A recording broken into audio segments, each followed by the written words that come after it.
Cricket అంటేనే ఏదో తెలియని కిక్కిస్తుంది అభిమానులకు.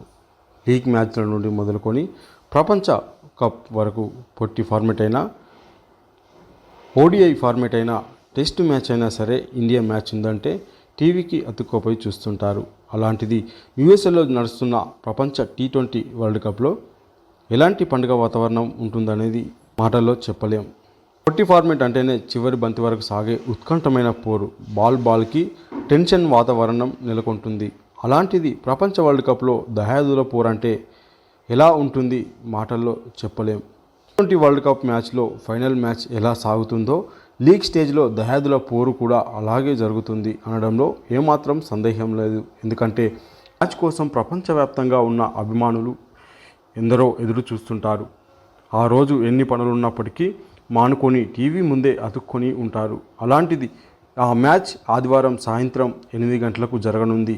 ఈ మ్యాచ్పై క్రికెట్ అభిమానులు ఏమంటున్నారనే విషయాలు లోకల్ 18 ప్రత్యేక కథనం ద్వారా చూద్దాం.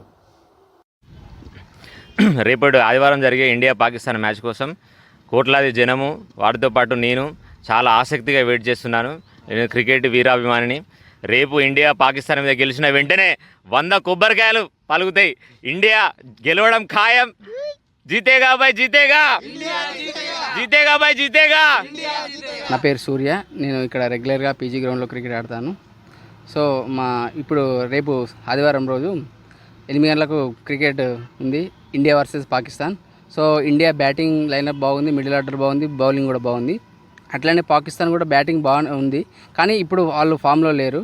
అండ్ ఎస్పెషల్గా అమీర్ ఖాన్ని, విరాట్ కోహ్లీ అండ్ రోహిత్ శర్మని, మహమ్మద్ అబీని, విరాట్ కోహ్లీని అండ్ రోహిత్ శర్మని అవుట్ చేద్దామని అంటే వీళ్ళ కోసమే తీసుకొచ్చారు.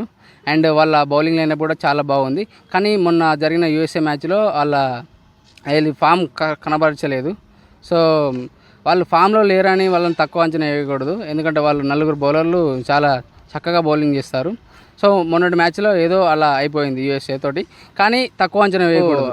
అక్కడ న్యూయార్క్ గ్రౌండ్లో ఎక్కువ శాతం వర్షం కొట్టడానికి ఛాన్సెస్ ఉన్నాయి. సో రిజర్వ్ డే పెడితే బాగుండు, కానీ రిజర్వ్ డే పెట్టలేదు. 4 అవర్స్ ఎక్కువ టైం ఇచ్చారు, ఎందుకంటే ఇండియా వర్సెస్ పాకిస్తాన్ అందరూ ప్రపంచవ్యాప్తంగా అందరూ ఎదురు చూస్తున్నారు కాబట్టి దానికోసం 4 అవర్స్ ఎక్కువ టైం కేటాయించారు. అండ్ ఎక్స్పెన్సివ్ టికెట్స్ కూడా మన ఇండియా వర్సెస్ పాకిస్తాన్ మ్యాచ్కే అమ్ముడయ్యాయి. ఎందుకంటే బేసిక్. నా పేరు ప్రభాకర్. నేను పీజీ గ్రౌండ్లో రెగ్యులర్గా క్రికెట్ ఆడుతూ ఉంటాం. మరి వచ్చిన సందర్భం ఏంటంటే, రేపు జరగబోయే ఇండియా వర్సెస్ పాకిస్తాన్ మ్యాచ్కి జరిగినటువంటి మ్యాచ్లు చూస్తే మన ఇండియా ఆల్రెడీ ఐర్లాండ్ మీద గెలిచింది. మరి అది చిన్న టీం అయినా ఓకే, కానీ ఇప్పుడు చిన్న టీం అయినా యూఎస్ఏ మీద పాకిస్తాన్ ఓడిపోయింది. దాన్ని బట్టి చూస్తే మరి ఇండియా మీద గెలవడానికి చాలా తక్కువ అవకాశాలు ఉన్నాయని మనం అంచనా వేయలేము. ఎందుకంటే ఈ రూపోట్ల మధ్య జట్టు ఎట్లున్నదంటే, అది ఏమంటారు, క్రికెట్ ప్లేయర్ కోహ్లీ పర్ఫార్మెన్స్ అంటే తెలుసు కదా. లాస్ట్ మన టీ20 వరల్డ్ కప్లో, టీ20 ఐపీఎల్ వరల్డ్ కప్లో వీరోచితమైనటువంటి బ్యాటింగ్ చేసి గెలిపించాడు. అట్లాంటి ఆసక్తికరమైనటువంటి మ్యాచ్ జరుగుతుందని ఆశిస్తున్నాం. బౌలింగ్ బూమ్రా అండ్ సిరాజ్ కూడా కొంచెం అగ్రెసివ్ బౌలింగ్ వేసి తీస్తాడు వికెట్లు. అండ్ స్పిన్నర్స్ మాత్రం చాలా కుల్దీప్ యాదవ్ ఆడిపిస్తే బాగుంటుంది.